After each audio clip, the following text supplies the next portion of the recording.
So we want to welcome to Veterans Radio the Michigan War Dog Memorial, the president, Phil Weitlauf. Phil, welcome to Veterans Radio. Thank you. I'm honored. Well, you've been here many times before, but this time you get to be here for the spotlight that we do with AMMO. So let's start with that. Tell our Veteran Radio listeners, Phil, a little bit about the Michigan War Dog Memorial. Yeah, the Michigan War Dog Memorial was developed about 10 years ago, and it all started with somebody mentioning to me that there was an old abandoned pet cemetery that had a big gray monument with words on it of the war dog, and so I went to take a look at it one afternoon, and as I got to the corner where they told me it was at, I didn't see anything but a heavy wooded area. So I'm with my companion, my German Shepherd, Cody. We walked into the woods, and sure enough, there was that big monument. And as I looked around, I could see these flat headstones popping up through the heavy brush and knee-high grass. And I did one of those things a lot of people have probably done. I stood there and looked around, and I said, somebody should do something about this.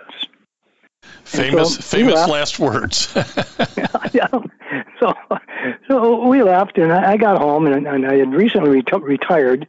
So I'm sitting there one morning having coffee, and I'm thinking about it. All of a sudden, I kind of thought to myself, I said, well, hell, Weitlauf, why don't you do something about it?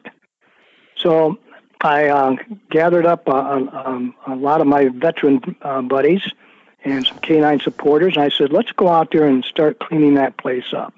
There's a lot of pets buried out there, and people, they're loving pets, and it's a shame that this thing has been abandoned for so many years. So we did. We started cleaning it up. And to be honest with you, it kind of took a life of its own. The more we did, the more we wanted to do. It took us 2 years to totally clean it up. Most of it was manual work, but I was just blessed with having just an army of volunteers that would come. The first day it was going to have a cleanup, I was hoping to get 10 to 12 guys there and gals, and instead I had 55 people show up. And that, as you know, when you ask for volunteers, you never know what you're going to get. But I was just elated at the support that we got, and we just continued that. We set different Saturdays, and we'd all gather out there and start cleaning and take a grid at a time until we got it all done. It's a whole 2-acre plot. So, and once we got it all done, that's when the conversation came up among us. It says, it's already a cemetery. Why don't we start honoring our military dogs? The ones that pass away, let's give them a burial out here. And so one word led to another, and we kind of sat down and says, well, okay, let's do that. Let's rename the whole site. So we renamed it, filed the name, and started a nonprofit organization as the Michigan War Dog Memorial, Inc. And that's when it started. In 2013, we had our first burial of MWD Buddy.